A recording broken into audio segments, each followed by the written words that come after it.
going through all my emotions, it just brought up something in me. And I just got a cup of water and I threw it at him. In my face. And woke his behind. Ladies and gentlemen, my wife is crazy. I was minding my business and I was not asleep. I was just faking like I was asleep. And she couldn't handle me looking like I was asleep and in peace, like my heart is. And then she said, how could you be sleeping when we're fighting? And threw the water in my face. If it's crazy. All right, go ahead. Go now.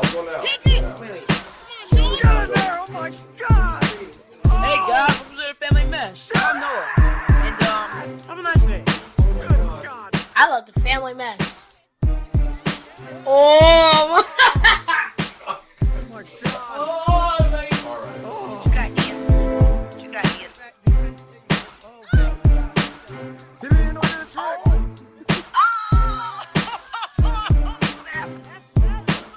Welcome to the inaugural episode of The Family Mess. I'm your host, Ian, and I'm here with my wife and co-host, Nathalie. The Family Mess, a podcast about surviving life with kids and all things adulting. Let's talk. I've never done anything like this before, but I'm excited. And I'm just here. I always have to pull you along into my adventures, but I don't mind, so... I go reluctantly, but I go. Oh, gosh, I'm so glad. I have the best wife ever. She's so supportive of me. She supports everything I do. To a fault. So today we were talking and the subject came up about how did you meet your partner in life? What did you go through? When did you know that your partner was the right one? So Natalie, when did you know I was the right one? Deer in headlights. I would say, you always knew. I did not always know. Are you crazy? I did not like you like that. You had to grow on me. We go way back from high school, but we didn't date in high school. We were just friends, and we made fun of Ian all the time. Me and my friends did. No. Tell them what you made fun of me for when I was in high school. Tell them how mean you were. Remember, this is high school. And mean. We did like you, Ian. We liked you as a person. No. But we know your mama dressed you really messed up. You was jacked up. Didn't you have that Nautica jacket back then? I don't know what you're talking about. Yeah, you had a Nautica jacket. Back then, Nautica was in. Kind of aging ourselves here, but... Nautica? You had a Nautica, Ian. No, you just made fun of my clothes. That was very mean. Including the Nautica. You hurt me. And you and your girlfriends always made fun of me. And you guys, I tried to be included in the black crowd when I was in high school, but you know how that worked out. We liked you, Ian. You were part of the Black Hole, our little group. The Black Hole? Is that what they were called? That was the name of our group. Our high school group, yeah, that was our name. But I don't know. By the time I figured out you were the one, I guess this is after... How long was it? When we moved in together, maybe? And college? Well, that's why I decided to get married to you. Because, see, you wanted to get married. And I had no plans of getting married. We were about, 25, 26. I had no plans of being married till I was like in my mid-30s. And you wanted to get married. And I said, well, I don't know if I want to get married. And you said, well, I'm getting married with or without you. And I said, well, how are you going to do that? You said, I don't know, but I'm getting married. Well, so since you gave me that kind of like ultimatum thing, I decided, well, I'm not looking for anyone else. Oh, boy. I'm happy with who I'm with and where I'm at in life. Oh, so I guess that's when I decided that you were the one. And I was given the marriage ultimatum, which I have no idea why you would tell me this and why you would say what guy says I have to be married and I'm getting married with or without you. I was a fool, obviously. You do things when you're young and you don't think about it. I just thought being married was what you're supposed to do when you graduated college. I mean, I didn't really think about it. My parents were married, they got divorced, so that didn't turn out well. But, I really didn't think it through at all before I put this marriage thing. I just thought that's what you're supposed to do. Now look at us. Dying. Yeah, dummy. Of course, dragging me along as usual. I did not drag you along. You had many choices in men to choose except me. You could have left me a long time ago, but you chose to come back to me. That's the truth. Well, that's because you were fun. We were friends. You're like my best friend. So that's why I stuck with you, because we're friends. Friends first. So for me, that's important. Yeah, it was important for you. I wanted to drop you, but Ian, you couldn't resist me. I could resist you, and I was trying to, but you, I think it was Ebony that invited me over to help you move. Was it? Was it some kind of game you guys were playing? No, Remember when you came from West Palm? that was not, no. Was that planned? No, we were broken up. She asked me to help her move some She stuff. knew. And then she I didn't know she was inviting you, but I just She showed did up. that on purpose. Ebony, think she I did. hope you hear this podcast. She did. But so how did you know I was the one, Ian?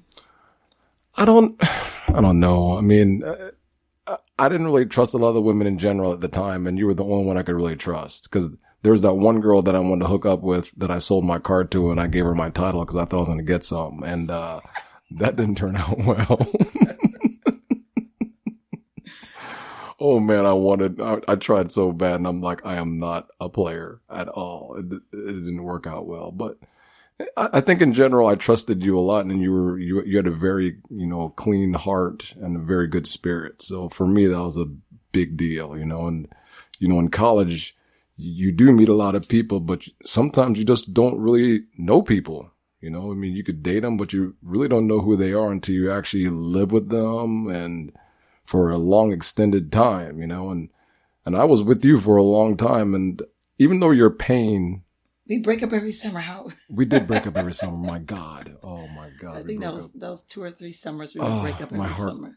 My heart was so broken. I had to somber. Did I cry? I did cry. Oh my God. I can't believe I cried. Oh man, I cried. That's love, Ian. Don't start with me, woman.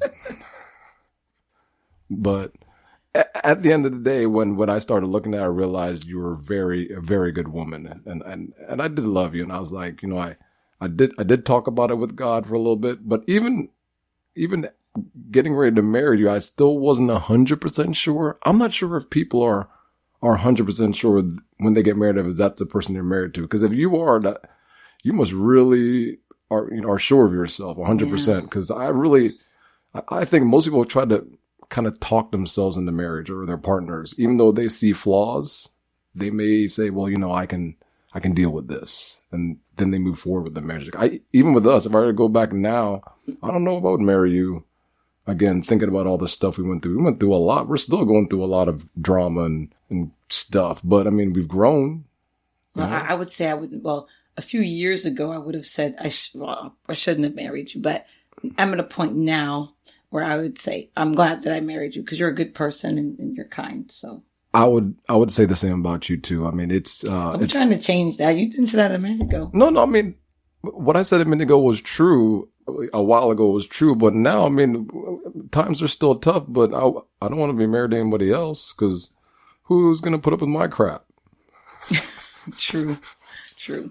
See, I guess too, I have my non-negotiable list as well. Oh, yes. And I had that list. Negotiable. But the one thing I will say I learned from that non-negotiable list is anyone out there, if you're ever trying to decide if that person's the one, when you actually go over your non-negotiable list, don't let them answer it to what they think they can do.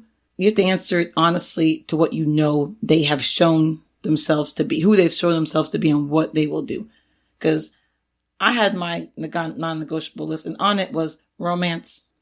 My husband's a great person, but he is not romantic. And he told me, "Oh, I can be romantic. I can do that." Yes. My God. Falsify records. Oh God. So, Why out there, if you go ever back to me, have a romantic. non-negotiable list, make sure that don't let them answer it and say they can do. Think about it as if actually what they have shown you. Who have they shown themselves to be? What have they done for you? Because, I ain't got no romance, but that's okay. When you get older, you learn what's important and what's not. Because I got lots of guy friends who romance and they had these grand proposals to their then wives. Now they're all divorced. So divorce. We're still going. What is it? Was it how many years? Dang, how many years? Man, I stopped counting. Man, I just go and go I think and it's 15 or 16. No. I think it's been longer than that. No, it's 16. No, it's 2003. It'll be 16 this year. Yeah. 2000. Damn, that's a long time. Yeah. So. Well, we're still going. But yeah, I have to agree with Nathalie. You do have to make sure you really communicate with the person that you're going to marry, because it's this lifelong thing it's troublesome being lifelong with anybody, because everybody has issues, and then people change on you over time. You know, people aren't the same people they were years ago. Natalie and I are different people 15, 16 years later than we were when we first got married. I mean, we were young and, man, we just didn't know what the hell we were doing at the time, did we? Nope. Oh, man. Dumb. We were planning to travel the world. Literally, we were making plans to go to Italy. It was Italy or Europe. Somewhere in Europe. That summer. Was it that summer? We were planning to go, and then... No, I got pregnant in in November or December. The pregnancy. And then you were mad at your mom. You told your mom because you started to cry and she told you to shut up. And then don't worry about it. Why you gotta bring that up? That ain't got nothing to do with when you knew your partner was the one. So put me on blast for being upset when I got pregnant. Listen, neither of us wanted this pregnancy in the beginning because we didn't plan for it. We wanted it eventually, but it wasn't something that we planned for. We wanted to travel the world and do a lot of things first before we actually wanted to start a family. And that's one thing that I really suggest for anybody out there who's wanting to get married is do everything you want to do first together as a couple. You know, travel the world, do things together, music festivals, everything you want to do it, because as soon as the kids come, things get slightly complicated. And as this podcast will introduce to you, we're going to bring up a lot of topics, you know, not just how we met our partners, but how do you deal with kids? How do you communicate? Right, Natalie? How do you stay together? How do you keep the romance alive? Because obviously I'm not a romantic, as Natalie says. Dud. But it's all good. Can't have it all. I've learned that in life. That's my one thing. That's one thing I've learned in my 40s. You can't have it all. I don't care what anyone says. You can't have it all. You'll have pieces of great things, and some other things are just going to be difficult and hard because life won't let you have it all. But it doesn't mean that you can't still be happy. That's just one thing. I agree. I think if you look for a partner that's perfect, it doesn't exist. The person may seem perfect on the outside, but everybody has a facade that they put on because they want to meet somebody. And you really don't know that person till you're actually in a relationship with them, going through the emotions of communication, learning about the person, seeing the person at their worst, you know, whatever issues that person has, you're there with them. And that's what Natalie and I have been dealing with the last 16, 17, 18. Plus we dated the 4 years, the off summers. Breakups, not breakups. Who knows how many times that happened? Fall and spring, we would date. We dated for what, 2 or 3 years for fall and spring. But we've known each other since high school. I mean, actually since we were kids. Yeah. Since we were kids. So I had no idea if Ian would be the one. I think she stalked me the entire time. I fought it for a long time. You hear that? Ian was not supposed to be the one. I knew Ian. Ian was a nice guy. He wasn't supposed to be the one. Because we met when we were little kids for the first time. Our moms somehow knew each other, and our families knew each other somehow. I think they were nurses.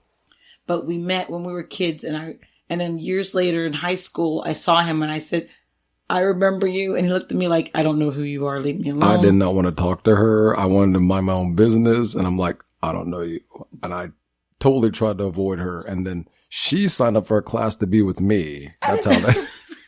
Okay, get over yourself.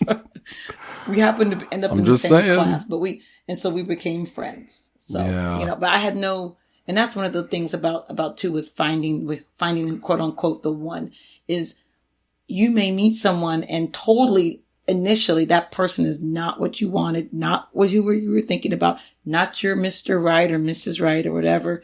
But that person grows on you because you get to know them as a person. And their inner being comes out, and that's who you grow to love, and not more so than what you thought you wanted, you know. But Ian did have the one, you know, one of my major criteria. I'm kind of shallow back when I was younger, but he had the muscles. He always had muscles, which that's what helped. That's what helped. Right. But other than that, I was Ian is not who I was supposed to be. That's right. Shallow. Period. She's shallow. You were not supposed to be the one. And then all my friends would laugh at me and be like, "Natalie, why you just stop fighting it, Natalie? Just stop fighting it. And I'd be like, You should have listened to your friends. I'd be like, but he's not the one. I'm not supposed to be dating Ian. Shallow muscles. You hear that? You Muscles. were just like my friend and we kind of hung out, and that kind of stuff. You made the moves on me first. That's because you were, I was shy. you were super shy. I was. And it was made me feel more confident in myself Yes. that I knew more than you. You took advantage of me. Yes, she did. She took advantage of me. I will concur. Broke my heart. The plan wasn't really, once she broke up with me, it wasn't to get back together with her, but things just. I'm irresistible, Ian. You just can't help yourself. What? I'm fun. I'm just fun. I hate to admit this, but when we do go out, we have a great time, especially when we are go to a crowd and there's a dinner or something involved. We laugh and have a great time. We love to be amongst other people and in a crowd and stuff. We always have a great time when we go out. I don't think there's been one time we've gone out that we haven't had fun. We're usually laughing. Only the one time we got in our fight on one cruise. Where was that? That was on the cruise. That was the only time we ever had a fight. Yeah, we got in a fight on a cruise before, but couples fight on cruises all the time. I mean, we fight all the time. I mean, not all the time, but I mean, we've gotten fights everywhere. Really? The house? Not really. We don't fight that much. I mean, we argue now. We've had some bad fights, man. She threw water in my face when I was trying to sleep on the couch. You deserved it. Ladies, you know what I'm talking about. You know when you and your guy, you have a fight and he goes to sleep like nothing ever happened and you're sitting there upset, crying, feeling horrible about the whole situation, and he's laying there sleeping. And just watching him lay there sleeping while I was going through all my emotions, it just brought up something in me. And I just got a cup of water and I threw it at him. In my face. And woke his behind. Ladies and gentlemen, my wife is crazy. I was minding my business and I was not asleep. I was just faking like I was asleep. And she couldn't handle me looking like I was asleep and in peace like my heart is. And then she said, "How could you be sleeping when we're fighting?" And threw the water in my face. That's the first time I've ever seen her angry. I didn't know who this woman was I was married to. That's when you that's probably when you first doubted if I was the one. Oh, the man. first major doubt. Natalie has a mean streak when she gets mad, but I think she gets mad because she's hurt. She doesn't usually get mad because she's mad, except when she's in a traffic jam and she curses the other driver out. That's the only time I see her get mad. But other than that, I think she's mostly hurt most of the time why she gets mad. Because she does put a lot of emotions into her relationships. I mean, a lot. So when she gets hurt, she gets mad. But, I've come around, I think. Have I? I've tried to be better as the years went on. Yes, you've come a long way. We both come a long way. We've been down to the bottoms and worked our way back up. So, but, It's been tough, but anybody that's looking to find that partner, or you're already with that partner, just continue to communicate and ask a lot of questions. Because Natalie and I are still trying to figure out this communication thing. Wait, let me correct myself before she corrects me on the radio.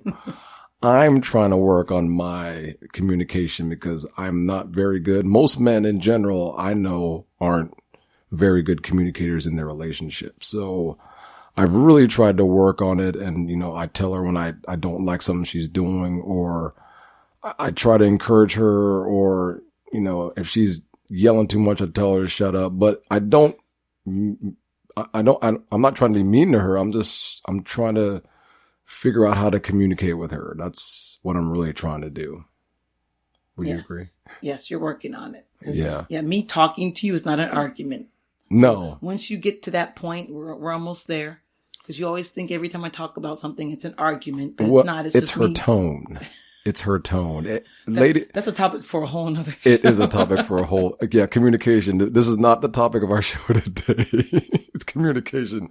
But yeah, it's something I've learned to work on, and I'm getting better at it, because I think it's worth it when you find somebody that you want to be with forever, that you do take the time to communicate and open up. And if you're feeling something that, that's making you uncomfortable, that you should let them know, whether it's good or bad. It's good to let them know up front.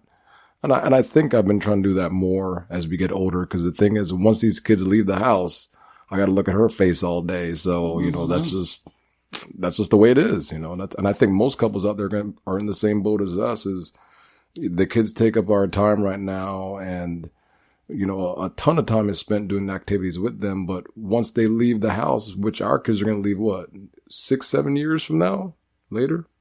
I mean, they'll be out. 9 years is the 9? younger one, yeah. For who? Noah? Samuel's 9. 9 plus 9 is 18. I wish he would leave sooner, but yeah, 9 years from now. But I don't know what to do with that's a fast 9 years. But we have to still be able to hang out and talk, and we're looking forward towards that. But if you're in that situation right now and you're having troubles with communication, make sure that partner that you're with or you plan to be with, spend the time to communicate. I think, as Natalie and I said, communication is the reason why so many couples break up and divorce, is a lack of communication. But, we've tried. We're not perfect, but, I mean, what do you think? Well, I'm saying if the person is the one, you have to make sure that you are communicating with that person. That's like number one thing. So, I mean, even if you can have the one and you can feel like that person's the one, but if you're both not putting in what it takes to make your relationship work, then, things might not work out as you planned. So it's just always important to focus on that. Yeah, like I said, I did not know you were the one in the beginning. I wanted you to be the one. That's why I gave you that ultimatum, like, well, if you don't marry me, I'm going to get married anyway. So at that time, you could have said, fine, I'm leaving. I mean, I was prepared for that. I was prepared for you to walk away. I didn't think nothing of it at the time. But like I said, I was young. I was young and dumb. Yes, I was very young and dumb. Oh, yes, you were. I agreed. Because I agreed to get married. I'm that person. This is the funny thing. Like, all my friends, I was the person, like, not all my friends, but some of my friends, a lot of them, I was the person who did not want to get married, wasn't sure if I wanted children. That's true. I just kind of wanted to do my own thing. Why didn't I? And of course, I'm the one who, I was the first one to get married, the first one to have children.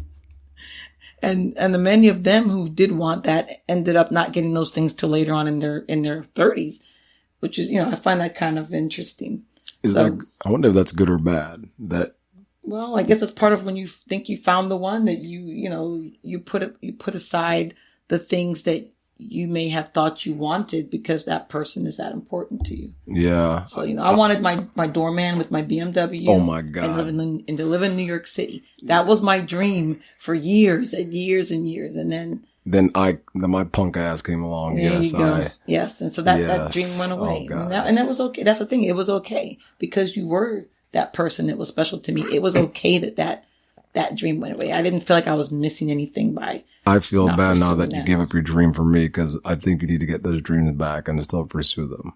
I don't want to live in New York City anymore. You can still get your doorman. I don't want a doorman or to live in New York City anymore. Why? I mean, we have kids, so what? Make them struggle a little bit, just like us, man. No, that's not a priority. That's the whole point, though. When you meet the one, things change for you. Your perspective may change, your plans may change, your goals may change, and you're okay with that. And that's how you know you've met the one. Because when it's not the one, you don't want to give those things up. Like there's this show I was watching the other day where the guy was a doctor and the girlfriend was like a journalist, and they were about to get married, and everyone was there for the wedding, but she got a job offer like right before that, her dream job, and they ended up breaking up and not getting married to each other because that was her life, that was her dream, and she did not want to give up that dream for anything. So to me, that shows that person's not the one. Because if that person were the one, either you would have come up with a compromise somehow, or you would be able to forego that job or whatever that thing is that you wanted. But, she was not willing to do that. But for me, I was okay with that. Like I said, I feel no loss that I don't have a BMW or a doorman. She feels lost. I do not feel a loss that I did not have those, that I don't have those things. And I'm 100% okay with that.